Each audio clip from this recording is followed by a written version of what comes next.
Olá, eu sou Rose Sampaio, professora de língua portuguesa, a sua professora de língua portuguesa, iniciando aqui um curso de português para a sua preparação relacionada a concurso público, não é? Nós vamos hoje trabalhar com um conteúdo que eu simplesmente adoro. O conteúdo vai ser dividido em duas partes, tá?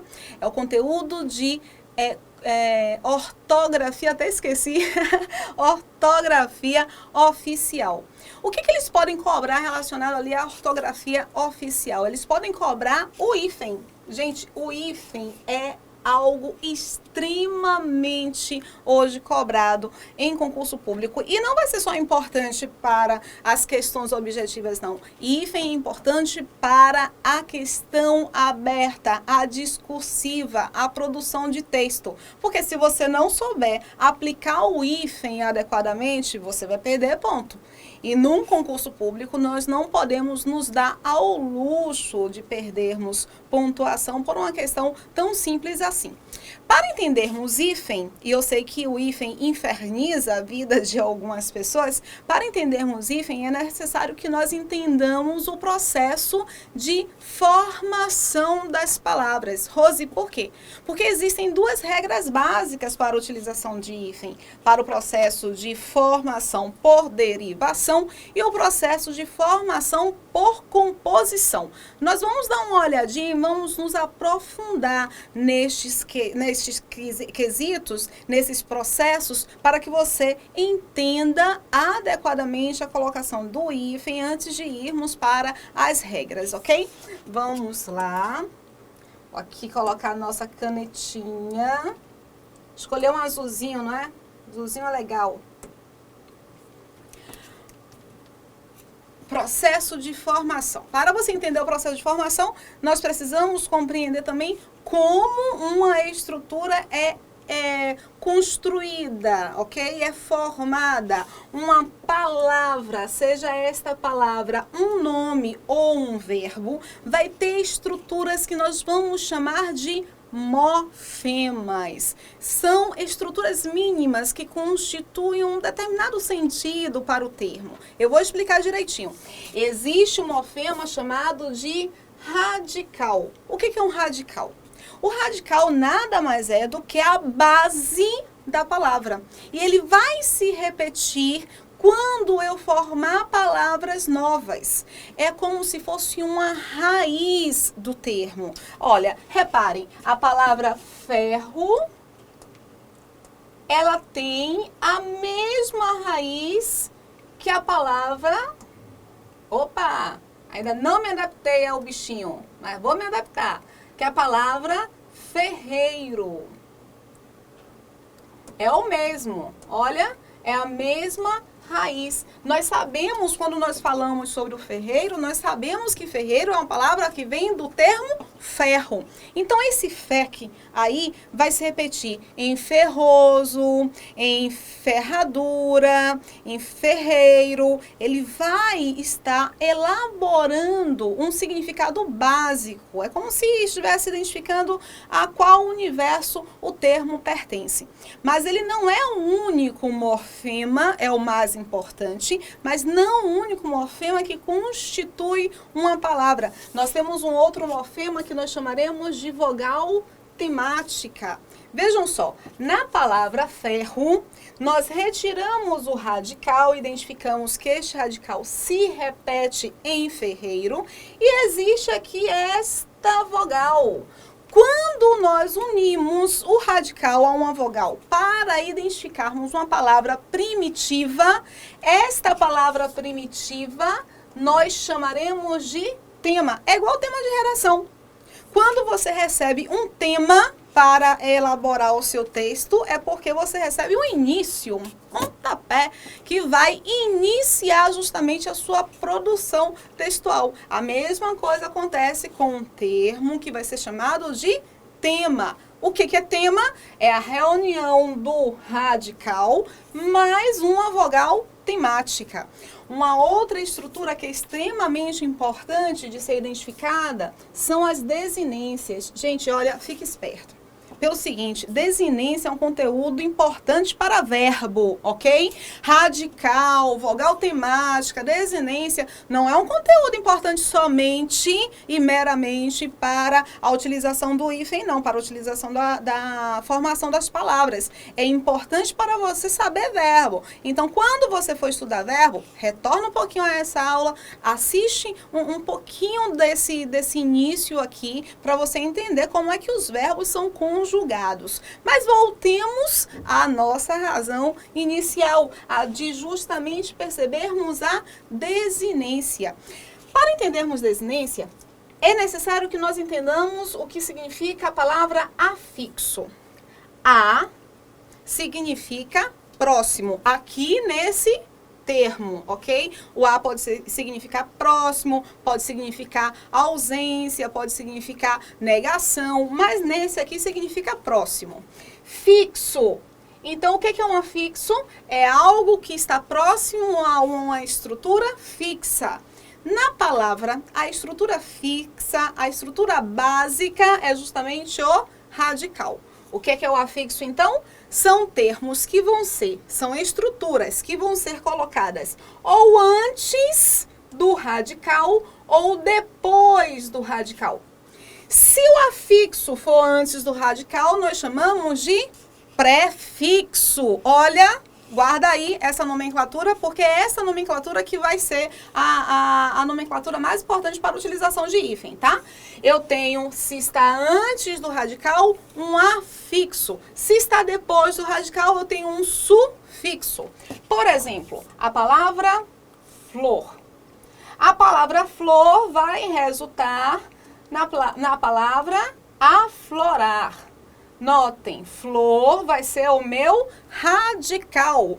Antes desse radical, nós temos um prefixo. Depois desse radical, nós temos um sufixo. Radical, o que é base. Prefixo está antes do radical, sufixo está depois do radical.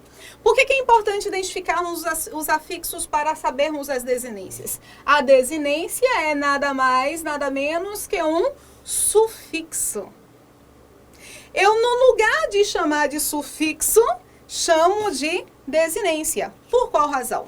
Na palavra aflorar, eu tenho algo que é diferente de flor. Flor é uma coisa, aflorar é outra coisa. Na palavra menininha,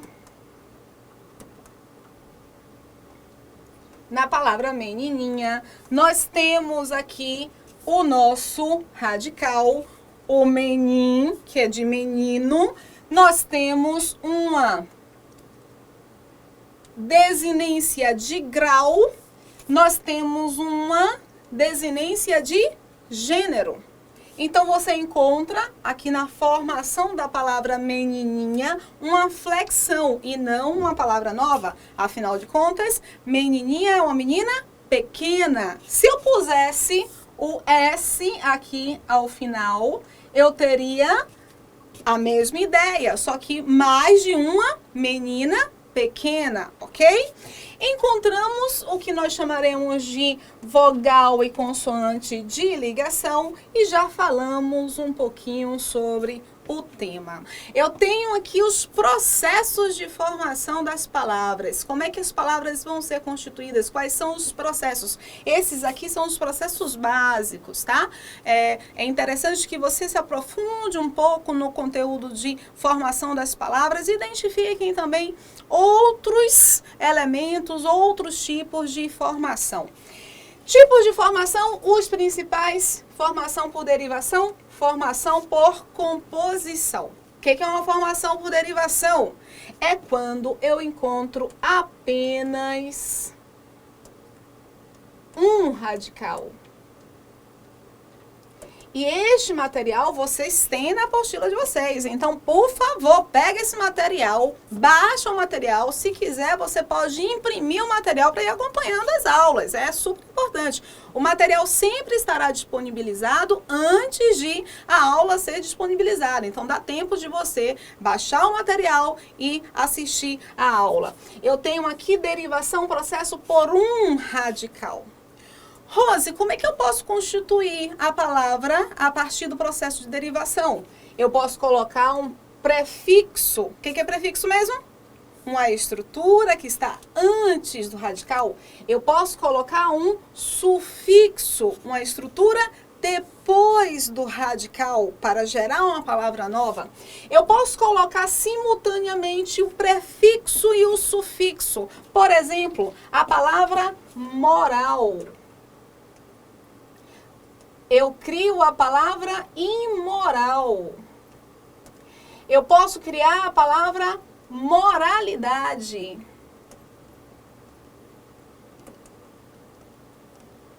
E eu posso criar a palavra imoralidade. Vejam que todas essas palavras têm o mesmo radical.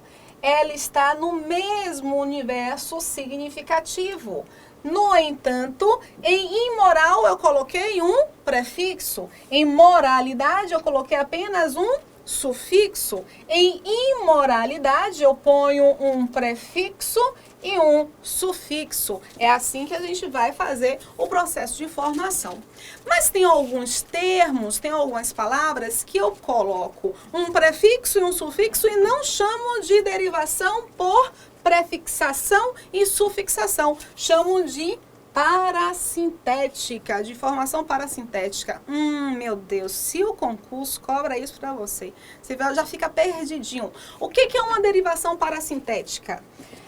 Vou colocar aqui um exemplo. Anoitecer.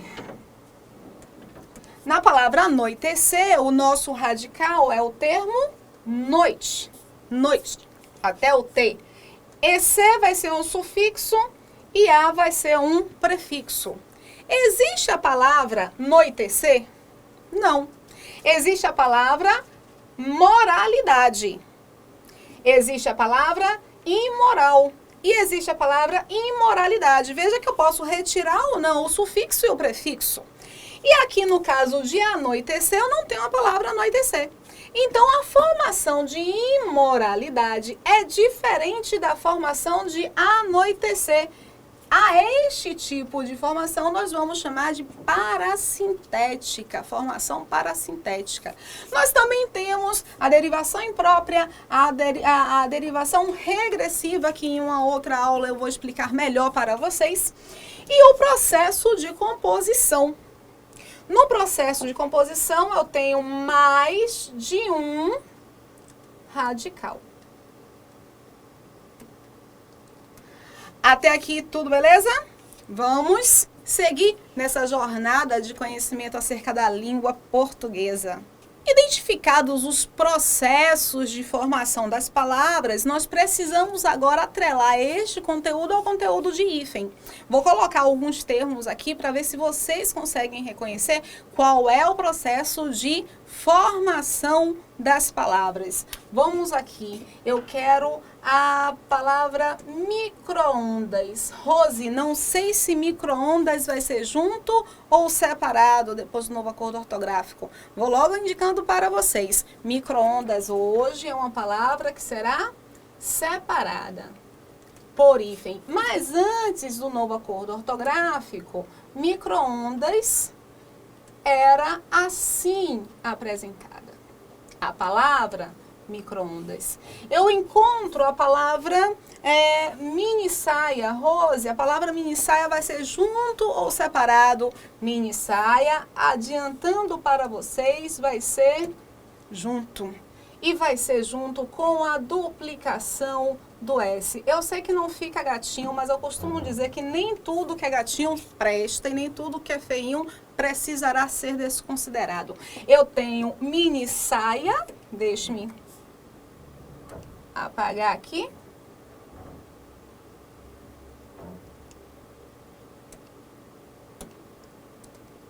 A palavra mini saia, que antes do novo acordo ortográfico era separado. A grande questão é a seguinte: micro-ondas e mini saia passam por um processo de composição ou de derivação. Encontramos em paralelo a essas palavras o termo girassol. Girassol, hoje, depois do novo acordo ortográfico, olha, vai ser junto. Girassol é um processo de composição, um processo de derivação. Primeiro você tem que perceber quantos radicais nós temos no termo.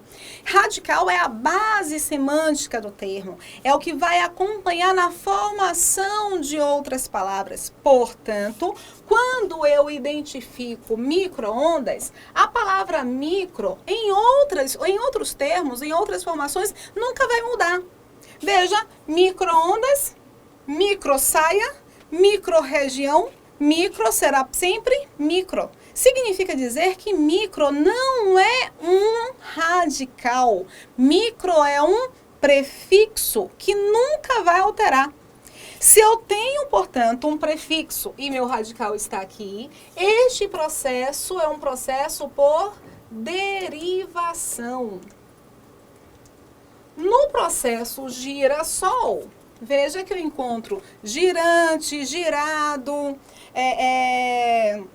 girar. Eu encontro, portanto, um radical que vai constituir outras palavras. E a estrutura sol, eu não estou fazendo separação silábica não, viu, gente? A estrutura sol vai me dar solar, ensolarado. Vejam que a estrutura sol é um radical também, porque vai me dar possibilidades de formar outras palavras, outros termos. Portanto, aqui eu tenho dois radicais. Eu encontro o radical 1 e encontro o radical 2, ok?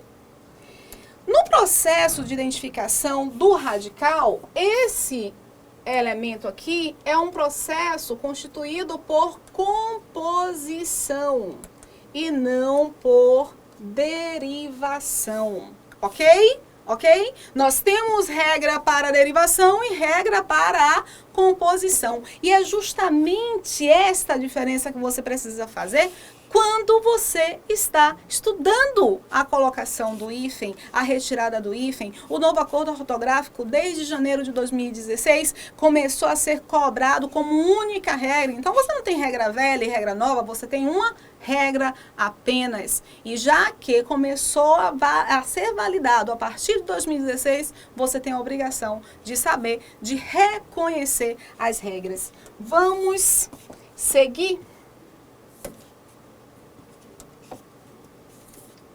Identificar um pouquinho do processo. Aqui é mais ou menos o que eu já havia apresentado para vocês. Eu já falei, mas vou repetir. Você tem esse material com esses mapas mentais aqui para você acompanhar também o processo. Daqui a pouquinho nós vamos fazer exercícios. Identificamos o item analisando justamente o processo de formação das palavras. Se eu tenho um processo por derivação, ou seja, prefixo mais radical, basicamente, olha o que eu estou falando, basicamente eu posso analisar da seguinte maneira: se o meu prefixo terminar de modo distinto, de forma diferente do início do meu radical, eu não vou poder colocar o hífen.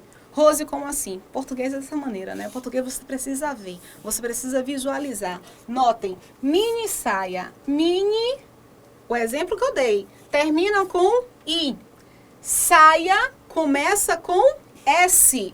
Os opostos, nesse caso, vão ser atraídos. Regra básica de identificação do hífen: os opostos se atraem. Se meu radical começa de uma forma diferente com a qual o meu prefixo termina, eu vou ter um poder de atração.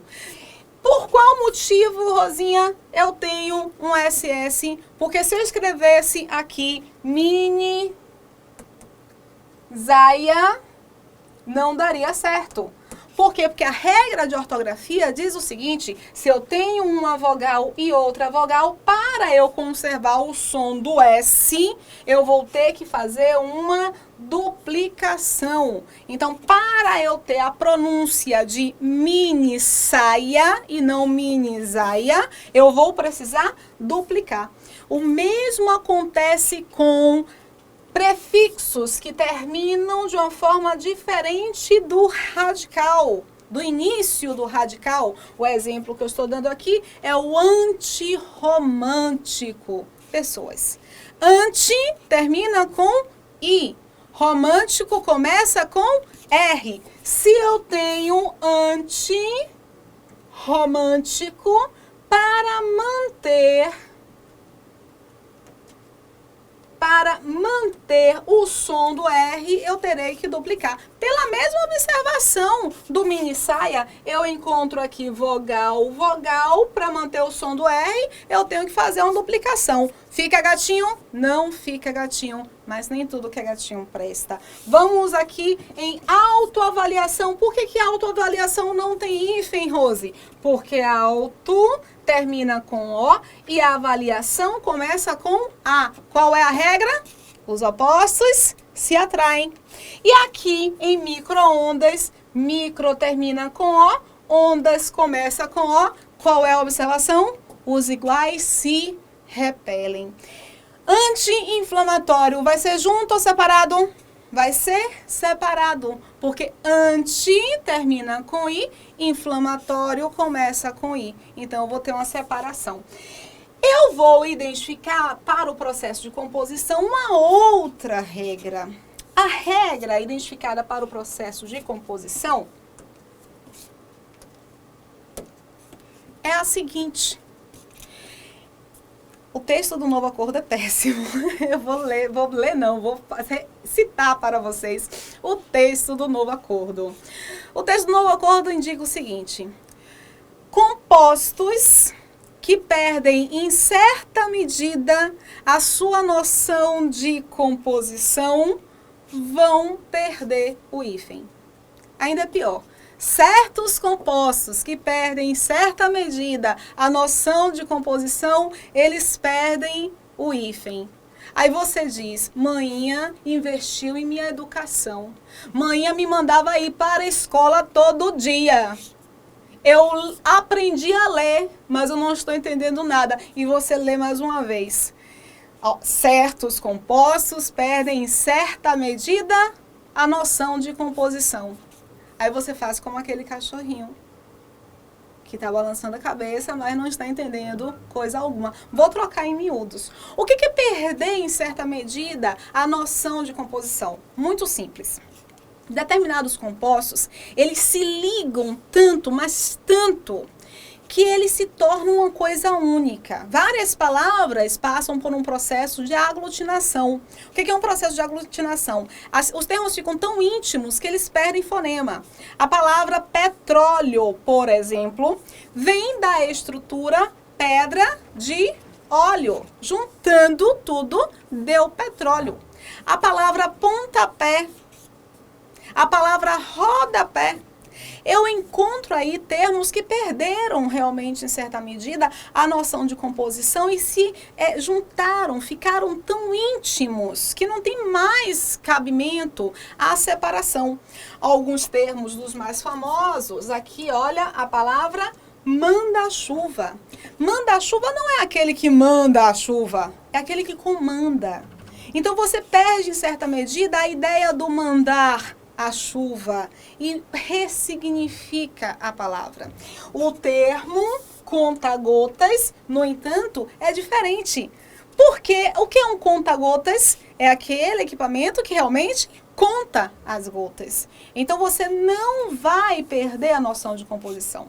Você não perde noção de composição em espécies botânicas e zoológicas. O peixe-boi você não vai poder juntar, porque é um processo por composição em que cada um dos radicais vai ter a sua relevância apresentada. Lógico, para não deixar de ser, em português nós temos algumas exceções, observações ligadas ao có, ao sub e ao pré. Essas estruturas, esses prefixos, eles precisam ser melhor analisados. É justamente isso que nós vamos fazer aqui na próxima etapa. Esta é a pirâmide da prioridade relacionada à utilização do hífen. Reparem só.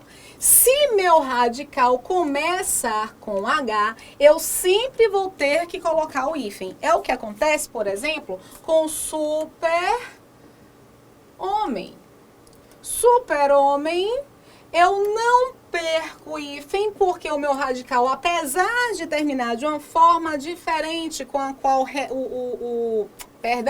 o meu prefixo, apesar de começar de uma forma diferente com a qual inicia o radical tem H e H não perde. Só que tem uma palavra, gente, que é justamente a palavra sub-humano. Como será essa palavra? O novo acordo ortográfico admite que a palavra sub-humano perdeu o H. Então, a palavra sub-humano vai ficar assim grafada. Fica feio, né? Eu também acho que fica horrível. Bisonho, como diz uma amiga. Pior do que a grafia é a separação silábica, porque a palavra sub-humano, ela vai ser assim separada.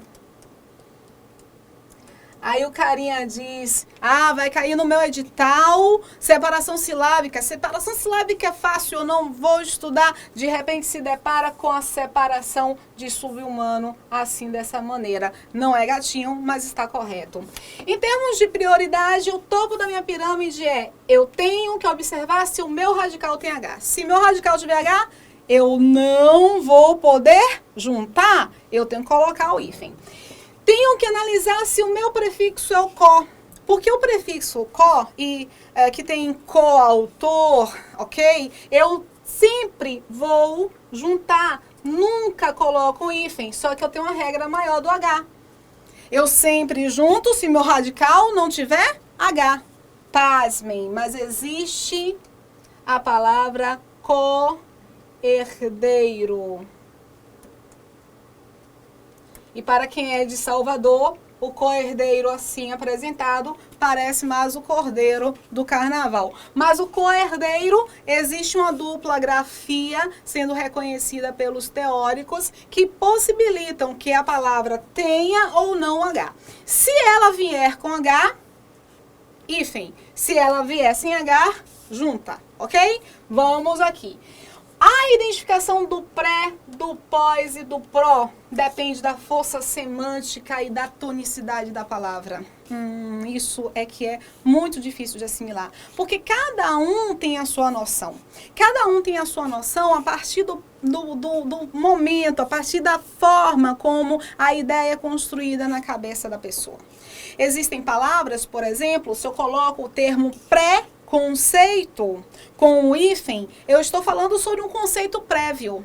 Mas se eu falo preconceito sem o hífen, eu já não falo de um conceito prévio. Eu falo sobre uma discriminação. Então, o preconceito, a discriminação, ele vai ser junto porque ele perdeu a força semântica. O nosso prefixo, nesse momento, perdeu a expressividade. É o que não acontece, por exemplo, na palavra pré-datado. O cheque, pré-datado, ok? O pré-datado, o pré não perde a sua força. Na palavra, como é o termo? Preposto. Você será representado por um preposto. Ok, esse preposto aí, ele vai ser separado ou vai ser junto? O preposto é aquele que te representa em uma audiência, por exemplo. A sua empresa pode ter um preposto, uma pessoa que vai representar você junto a uma negociação trabalhista. Por exemplo, esse preposto ele vai ser junto porque perde um pouco da sua força semântica. Se não perder a força semântica, vai ser separado. Os termos, os prefixos ex, vice e soto, assim como grão e grã, sem, além e a quem e recém, sempre vão ter hífen, ok? Sempre, independente de o termo ser na sequência ser igual ou diferente, eles sempre terão hífen. As estruturas, os prefixos circum, pan, Antes de M, de N ou de vogal, sempre com hífen também. Por exemplo, circunnavegação vai ter hífen. Pan-americano vai ter hífen. Nas estruturas, e aqui está a base de todas as nossas observações anteriores, o prefixo com final diferente do início do radical sempre vai ter hífen, porque os opostos se atraem. Só que você tem esta regra básica e acima aqui você tem todas as observações mais pontuais. Vamos tentar identificar isso na prática, verificar como é que estas questões são cobradas no concurso, em questões de concurso? Vamos lá. Escolhi algumas questões, podem não ser questões relacionadas à sua prova, mas são questões que mostram, que traduzem bem como é que o concurso vai cobrar. FCC 2012, consideradas as prescrições do Acordo Ortográfico da Língua Portuguesa em vigor desde 2009, olha, vigor desde 2009, mas em paralelo com a regra daquele momento. E a partir de 2016, única regra na nossa língua portuguesa. A palavra em que o hífen foi empregada de modo incorreto. Vamos lá. Anti-higiênico, prefixo e radical com H. Se eu tenho H, nunca junta. Nunca, nunca, nunca, nunca, nunca. Nuquinha. Hiperrealista. Olha, hiper termina com R, realista começa com R. Os iguais, eles se repelem. Aquém fronteiras. O que eu falei sobre o aquém? O aquém, além, sempre vai ter o hífen. Bem visto. O bem sempre vai ter o hífen. Aí você encontra aqui antissemita. Anti termina com I, semita começa com S. Antissemita deveria ter a duplicação do S para que a pronúncia se conservasse. Portanto, letra E é o nosso gabarito. Mais uma questãozinha só para vocês observarem de fato como é que o concurso cobra esses conteúdos. O vocábulo abaixo que contraria as novas regras ortográficas é herói, aí está na relação de acentuação, que será justamente a nossa aula 2. Anti-inflamatório separado de fato, porque quando eu tenho elementos iguais, eu tenho separação. Corréu, mini saia, hiperinflamação. Eu vou analisar de baixo para cima, porque o nosso gabarito é a letra C.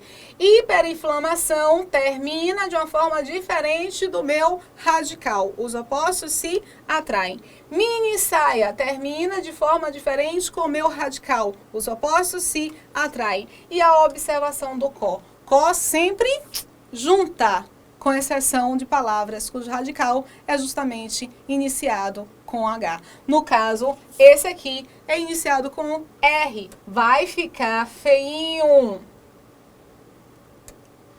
Mas é assim.